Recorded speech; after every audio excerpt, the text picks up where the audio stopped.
Hi everyone, welcome back to my channel. Today's video I'm going to talk about,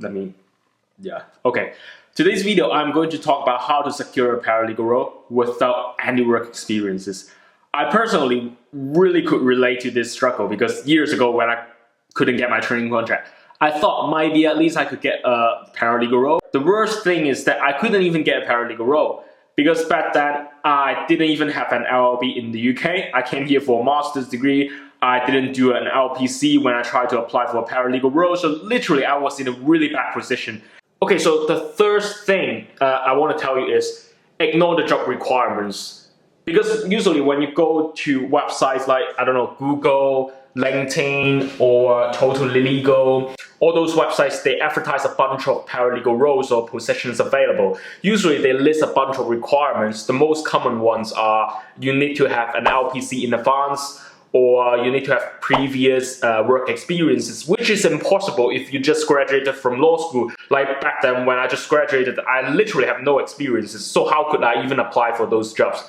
But wrong. In that case, I would say still go for it and try to apply for those jobs, even though I would say on paper you feel like you fall short of their requirements. Because usually those jobs are advertised by recruitment agencies, so that when they look at all the candidates, they look at your CV and then they find this candidate. Okay, this role may not be suitable for them, but they may contact you for other roles, or to contact you to even register with their recruitment agencies. In that case, you have a chance because you send a CV, you shoot your shot, and the recruitment agencies know about you. You have a chance to build connections with those recruitment agencies, and later on, they may refer you some good opportunities.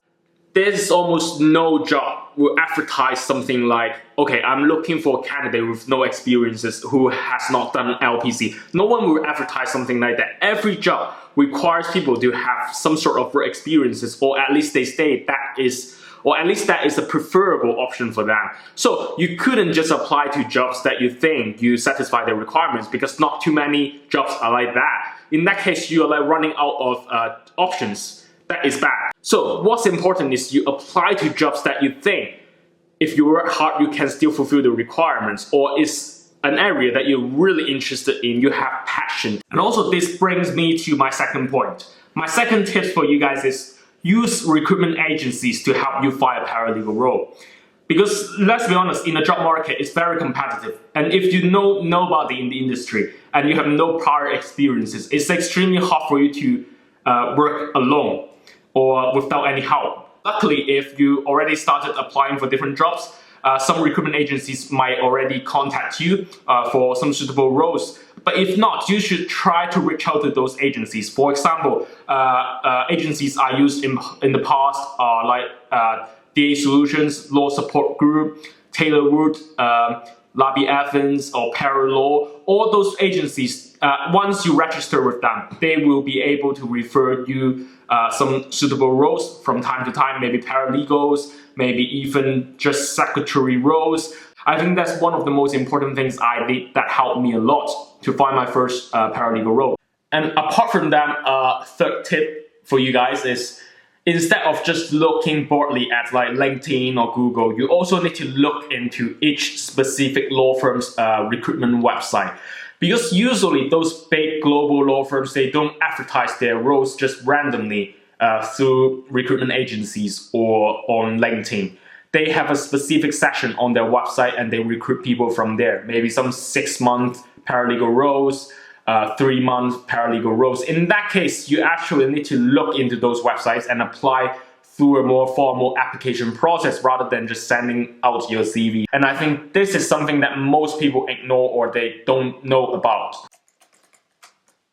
Yeah, and the fourth tip for you guys is that you need to start looking beyond the traditional law firms or traditional paralegal roles. I think it's very common for law students or aspiring lawyers to just look for paralegal roles at law firms like global law firms, magic circle firms, silver circle firms, US law firms, etc.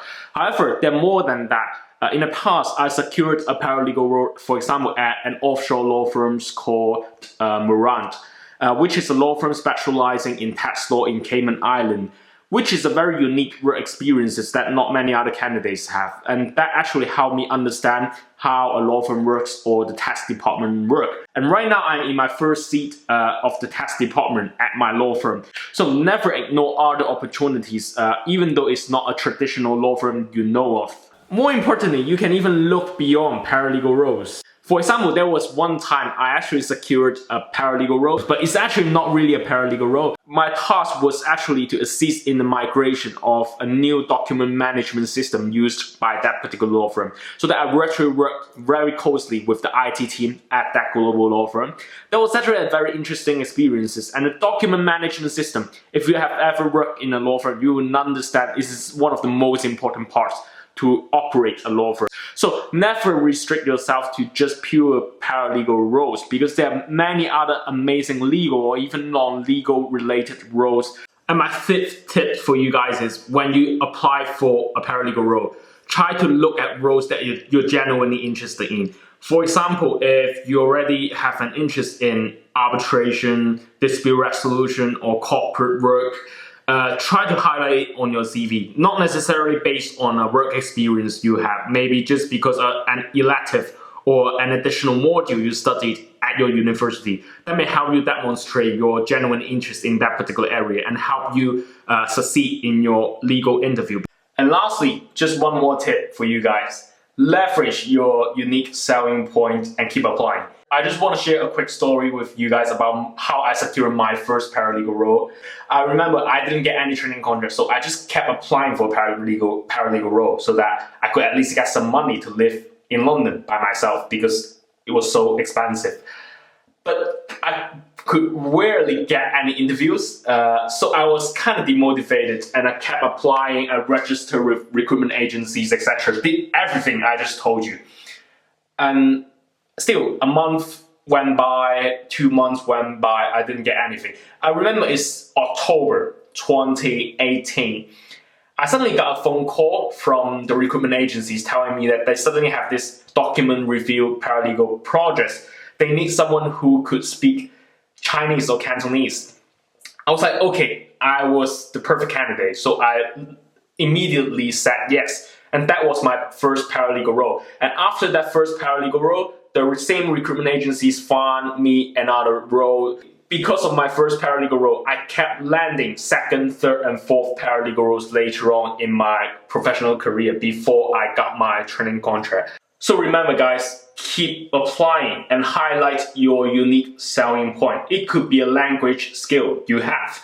And you never know, suddenly you get a phone call and then you get your first paralegal role. And later on, all other paralegal roles will come along because of your first opportunity. And sorry for keep switching outfits because I was planning to go out after this video. It's pretty cold outside, so I just changed to a coat instead. Anyway, I hope this video is helpful because I can imagine sometimes getting a paralegal role is as difficult as getting a training contract. Especially you're a fresh graduate, just graduated from law school, you have no training contract, no work experiences, no LPC qualification. It's really daunting for you to just throw yourself into the job market. I think it's completely normal that you feel like you're not progressing in your career at this point because I felt the same as well. I think it's a process that we just have to go through, and after you've passed the first hurdle, it's way easier for you to enter into the legal market and potentially get a training contract in the future as well. Yeah, let me know what you want to watch from me, like what kind of content you like, maybe even a day of a live as a trainee solicitor. Anyway, I will see you guys next time and enjoy the rest of your day.